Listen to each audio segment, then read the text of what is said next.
నిన్నటి రోజు హుజూర్నగర్ నియోజకవర్గంలో పెళ్ళుట్ల రఘు అనే వ్యక్తి ఉన్నాడు. ఆయన ఏ పార్టీకి చెందిన వ్యక్తి.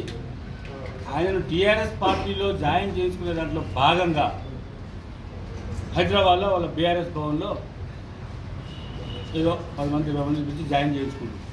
ఎవరైనా జాయిన్ చేసుకుని మాకు అభ్యంతరం లేదు.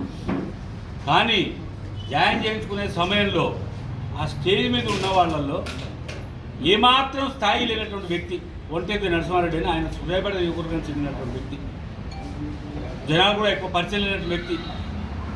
హుజూర్నగర్లో టీఆర్ఎస్కు ఎవరు గతి లేక అతి లేక ఈయన ఇక్కడి నుంచి తీసుకుపోయి అక్కడ వలసవాదిగా పెట్టి కోఆర్డినేటర్గా చేసినాడు, పూర్తి ఇన్ఛార్జిగా కూడా కాదు. అటువంటి ఆయన హుజూర్నగర్ నియోజకవర్గం నుంచి ఏమీ ఓనవాళ్ళు తెలియనటువంటి వ్యక్తి, ఆయన స్వగ్రామంలో కూడా ఒక వార్డు మెంబర్ కూడా గెలవలేనటువంటి వ్యక్తి, ఇంత పెద్ద నాయకుడు, ఇన్నిసార్లు మంత్రిగా చేసినాడు, శాసనసభగా చేసినాడు, పార్లమెంట్ సభ్యులుగా చేసినాడు, దేశానికి సేవ చేసిండు. అటువంటి ఆయన మీద విమర్శలా? సిగ్గు శరం ఉండాలి ఒంటేది నరసింహారెడ్డికి. ఏమనుకుంటున్నావు ఒంటేది నరసింహారెడ్డి? కాంగ్రెస్ పార్టీ అంటే ఉత్తమ్ కుమార్ అంటే ఆయన చేసిన అభివృద్ధి కనిపించట్లేదా? ఆయన దుర్మార్గుడా, అవినీతిపరుడా? ఏమనుకుంటున్నా? నోటికి ఎదురుస్తే అది మాట్లాడదాం అనుకుంటున్నావా? ఉత్తమ్ కుమార్ అభిమానులు, కాంగ్రెస్ పార్టీ కార్యకర్తలు ఎవరు కూడా చూస్తూ ఊరుకోరు. నువ్వు ఇటువంటి మాటలు మాట్లాడితే నీకు తగిన బుద్ధి చెప్తామని చెప్పి సందర్భంగా తెలియజేస్తాం.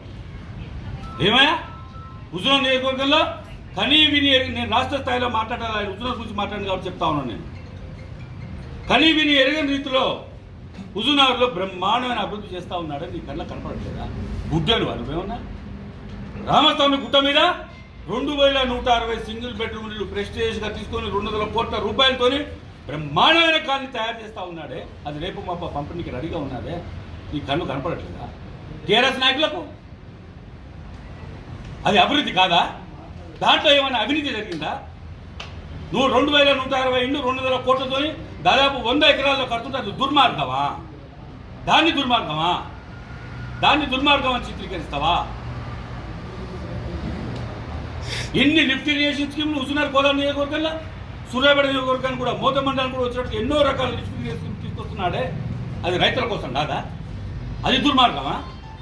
లిఫ్ట్ ఇరిగేషన్ శాంక్షన్ చేయించి పని చేయించడం దుర్మార్గం, ఇల్లు శాంక్షన్ చేయించడం దుర్మార్గం, హుజూర్నగర్ కోదాడ నియోజకవర్గాన్ని అభివృద్ధి చేయడం దుర్మార్గమా? మీరు అసలైన దుర్మార్గులు. ఈ యొక్క అవినీతిని చూసి ఓర్వలేక మేము ఎట్లా గెలవలేము, హుజూర్నగర్లో మాకు ఇక స్థానం లేదు అని చెప్పి అక్కసుతోని ఆక్రోశంతో నువ్వు పోయి బీఆర్ఎస్ భవన్లో కేటీఆర్ పక్కన కూర్చొని మాట్లాడతావా? నీకు దమ్ము ధైర్యం ఉంటే హుజూర్నగర్ గురించి ప్రెస్ మీట్ పెట్టు, హుజూర్నగర్లో మాట్లాడు. ఏమనుకుంటున్నావు ఉంటుంది నడుస్తున్నాడండి? సూర్యుని చూసి చంద్రుని మీద ఉమ్మేస్తూ ఆకాశం మీద ఉమ్మేస్తే ఎవరి మీద పడుతుంది? నీ మీదే పడుతుంది. అటువంటి ఉదాత్తమైన స్వభావం గలవాడు ఉత్తమ్ కుమార్ మీద ఒక్క అవినీతి ఆరోపణలో లేదు ఈ రోజు దాకా. ఎవరు కూడా ఆయన దుర్మార్గుడు అని అనలేదు. నువ్వు మాత్రమే అంటున్నావు. ఈ యొక్క విమర్శ అనేది పరాకాష్ఠకు చేరింది. కాంగ్రెస్ పార్టీ కార్యకర్తలు ఎవరు కూడా చూస్తూ ఊరుకోరని చెప్పి ఈ సందర్భంగా తెలియజేస్తా ఉన్నాను. అదే హుజూర్నగర్ కోదాడ నియోజకవర్గాల్లో సూర్యాపేట నియోజకవర్గాలు ఇంటిగ్రేటెడ్ హై స్కూల్ అవుతుంది, మోడల్ స్కూల్ అవుతుంది, అగ్రికల్చర్ కాలేజ్ అవుతుంది, ప్రభుత్వ మహిళా కళాశాల అవుతుంది. ఆ కాన్స్టిట్యూన్సీలో తీసుకొచ్చినాడే ఒక మంత్రిగా ఉండి అది అభివృద్ధి కాదా? అది కళ్ళకు కనపడట్లేదా నీకు?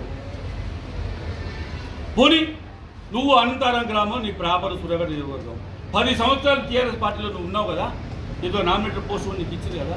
నీ ఊర్లో నువ్వు నీ ప్రభుత్వం ఇచ్చిన అప్పటి ప్రభుత్వం ఇచ్చిన డబ్బులు పెట్టి మిల్లు ఎందుకు కట్టించినా నువ్వు చెప్పాలి. ఒక్కటంటే ఒక్కడైనా కట్టించిన మా అనంతరంలో. అదే కాంగ్రెస్ గవర్నమెంట్ వచ్చిన తర్వాత ఇప్పుడు ఇందిరమ్మ ఇల్లు దాదాపు 45 ఇండ్లు శాంక్షన్ చేసి 55 ఇండ్లు కట్టి శాంక్షన్ చేసిన వాస్తవం కదా. మా సర్పంచ్ గారు ఇక్కడ ఎవరు అడిగి తెలుస్తుంది లేదు, మీరు పోయి ఎంక్వైరీ చేసినా తెలుస్తుంది.